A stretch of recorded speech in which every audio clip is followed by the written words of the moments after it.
Hello. After a very long time, today we have an announcement, which is that for the next 80 odd days or so, every single day we'll be uploading a video discussing and narrating the story of 100 of Virat Kohli every single day, right from the very first international 100 of Virat Kohli up till wherever he's able to reach in the next 80 days or so. Right now he's on 76, but I'm sure he'll be able to pile up 2 to 3 more hundreds by the time we end this series.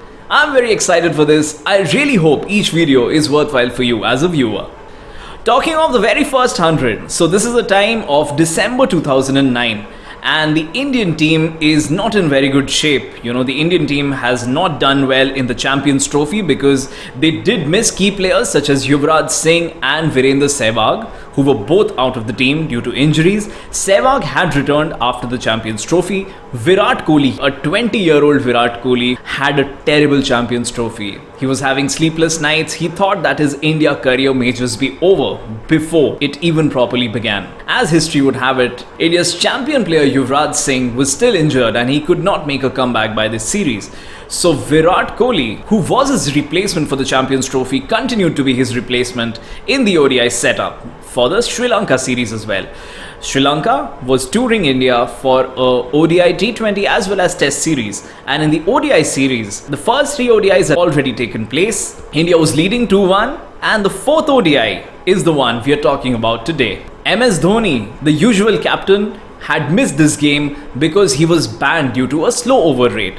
Therefore, vice-captain Virendra Sehwag was the stand-in captain for this match. Sehwag lost the toss. Sri Lankan captain Kumar Sangakkara won the toss and chose to bat. Sri Lanka had a pretty good start. They were hammering the Indian bowlers all across the park. But then their star opener Tilakaratne Dilshan was dismissed when Virat Kohli took a brilliant catch off Ashish Nehra's bowling. Virat Kohli was pretty good on the field, as he has always been. Sri Lanka batted very well and they were able to post a score of 315 runs. And at that time, 2009, 315 in 300 balls was a good score. It was very difficult to chase this kind of score. Then what happens? The Indian innings is supposed to start. Indian openers Virendra Sehwag and Sachin Tendulkar come out to bat, and Thisara Perera is the Sri Lankan bowler who is to start the proceedings for them with the ball. He bowls the first ball and Virendra Sehwag, as usual, as is customary, smashes it for a 4 on the offside. Just when it seems like India is off to a good start, Virendra Sehwag is dismissed for 10 runs. India is reduced to 13 for 1, and that is when Gautam Gambhir, the usual number 3 batter for India, comes out to bat.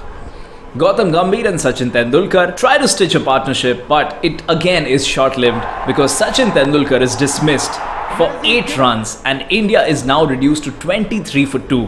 With almost 300 more runs to get, India has already lost its 2 star openers, legend Sachin Tendulkar and the swashbuckling Virendra Sehwag. It's all on Gautam Gambhir and Virat Kohli now, who's new and who again has shown a bit of promise, but not a lot of spectators are relying on him. Not a lot of fans have high hopes from him because this is of course a pressure game. Gautam Gambhir continues to play some exquisite shots across the park. His beautiful drives, cuts, pulls, he plays everything. Then Virat Kohli takes off with a gentle boundary with a flick of the wrist. Virat also hits a beautiful pull shot for a boundary and then keeps on hitting the ball in all directions. In fact, Virat Kohli gets to his 50 before Gautam Gambhir of just 52 deliveries. At this point of time, a good partnership seems to be building up and India is scoring at a run rate that is well above 6, which is more than run a ball. So it's a very comfortable stage where the team is at this point of time.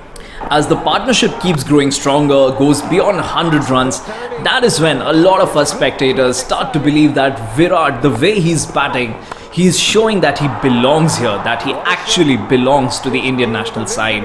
And he's hitting shots very comfortably. He's watching the ball really well. He's hitting them the way he wants to. He's timing them superbly.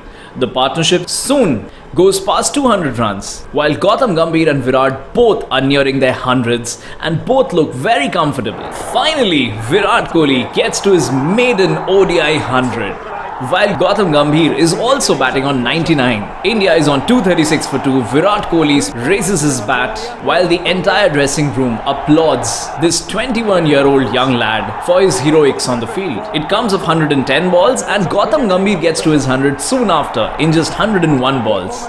Virat is now looking to go for the big shots. He smashes the ball on the leg side and hits a 6 over fine leg and deep square leg. Virat again steps out to go for a big shot, hits the ball pretty well, times it well, but he's able to get a lot of elevation but not enough distance. He's caught at long on, and that ends Virat Kohli's innings. A fantastic innings, a fantastic partnership. 107 of 114 balls for Virat Kohli in his 14th international match, his 14th ODI, proving that he belongs here and is here to stay. At this point of time, Dinesh Karthik walks in at number 5. India needs 69 to win of 64 deliveries. But Gautam Gambhir sticks to one end, continues to hammer the bowlers, play his exquisite drives, and finally hits the winning runs with a beautiful, expansive drive over extra cover for 4. With that, he gets to 150 and India comfortably chases down 316 runs with 7 wickets to spare. Gautam Gambhir is of course adjudged the man of the match for his undisputed 150 not out. But here comes the wonderful gesture. Gautam Gambhir gives away his Man of the Match award to Virat Kohli because the young lad got to his maiden ODI 100.